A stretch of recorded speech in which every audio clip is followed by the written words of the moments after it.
एक विद्यार्थी की अपेक्षा एक जो खिलाड़ी होता है वह अपने व्यक्तिगत जीवन में अत्यधिक अनुभव प्राप्त करता है, लेकिन जो एक विद्यार्थी होता है वह अपने जीवन में लिमिटेड एक्सपीरियंस प्राप्त करता है, क्योंकि वह जो एक्सपीरियंस प्राप्त करता है वह किताबों से प्राप्त करता है या फिर जिस फील्ड की तैयारी कर रहा होता है उसी फील्ड में जाकर के उसी फील्ड का ही वो एक्सपीरियंस प्राप्त करता है। लेकिन एक जो खिलाड़ी होता है वह अपने व्यक्तिगत जीवन में इसलिए अत्यधिक अनुभव प्राप्त करता है क्योंकि वह अपने जीवन में कई सौ हार या जीत का सामना करता है, लेकिन जब वह हारता है उसका बुरा से बुरा समय में भी आता है तो वह अपने कॉन्फिडेंस को बनाए रखता है। लेकिन वह जब जीतता है, चाहे छोटी जीत हो चाहे बड़ी जीत हो, वह अपने जीतते हुए समय में भी अपने ईगो को और घमंड को न्यूट्रल और बैलेंस रखता है। अब मैं बात करता हूं, जब एक विद्यार्थी परीक्षा देने जाता है तो उसे आइडिया होता है उसके क्वेश्चन पेपर कैसा आने वाला है, उसका क्वेश्चन का लेवल क्या होगा, उसका कंपटीशन कैसा होगा, उसे सब लगभग कुछ ना कुछ अंदाजा होता है। लेकिन एक खिलाड़ी को उसके कंपटीशन का कोई अंदाजा नहीं होता, उसे कुछ नहीं पता होता है कि उसमें जो कॉम्पिटिटर आने वाला है उनका एनर्जी लेवल क्या रहेगा, उनके अंदर पोटेंशियल कितना रहेगा, कंपटीशन का लेवल क्या रहेगा,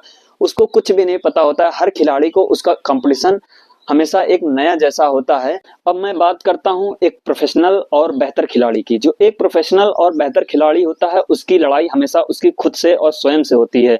जो एक प्रोफेशनल या खिलाड़ी होता है वह जो जब कंपटीशन खेलता है तो वो कंपटीशन चाहे हारे या जीते, उसके निकलने के बाद वो एक अपने आप से कमिटमेंट करता है और उस कमिटमेंट को वो अपने आने वाले कंपटीशन में प्रूव करता है। एक खिलाड़ी साइकोलॉजिकली, मेंटली और फिजिकली स्ट्रांग कैसे बनता है। एक नॉर्मल सी बात जरा समझिएगा, हमारी ह्यूमन बॉडी में एक पेन पॉइंट होता है। हम किसी भी कार्य को तब तक करते हैं जब तक हमारी उसमें दर्द सहने की क्षमता होती है। जैसे ही हमारा पेन पॉइंट आता है तो उसे हम गिव अप कर देते हैं या फिर उसी कार्य को हम वहीं पर रोक देते हैं। ऐसे ही खिलाड़ी की डेली प्रैक्टिस सेशन में उसका जो कोच होता है उसे डेली टफ से टफ सिचुएशन और टफ से टफ कंडीशन देता है और वह उस कंडीशन में आने वाली सिचुएशन में आने वाली प्रैक्टिस सेशन में जितनी भी कंडीशंस आती हैं उसमें एक पेन पॉइंट आता है। वह उस पेन पॉइंट के बैरियर को डेली ब्रेक करता है। हर दिन उस बैरियर को ब्रेक करके जब अगले दिन नए प्रैक्टिस सेशन में पहुंचता है तो उसको एक नया पेन पॉइंट क्रिएट हुआ मिलता है और हर दिन जैसे जैसे उसका पेन पॉइंट ब्रेक होता जाता है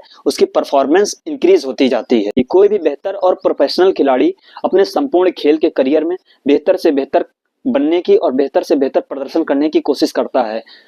कोई भी खिलाड़ी बेहतर प्रदर्शन या बेहतर तब बन पाता है जब वह छोटे बड़े सारे गेम खेल करके एक बड़ा एक्सपीरियंस हासिल करता है, तब वह बेहतर खिलाड़ी बन पाता है। लेकिन याद रहे, कोई भी खिलाड़ी बेहतर बन सकता है, कोई भी व्यक्ति बेहतर बन सकता है, लेकिन परफेक्ट कभी भी नहीं बन सकता है। क्योंकि कोई भी खिलाड़ी या व्यक्ति किसी भी प्रदर्शन या किसी भी कार्य को जब वह करता है अपनी संपूर्ण ऊर्जा और ताकत के साथ, तो कोई भी दूसरा व्यक्ति उसी कार्य को, उसी प्रदर्शन को दोगुनी ऊर्जा और दोगुनी ताकत के साथ प्रदर्शन करने की ताकत रखता है।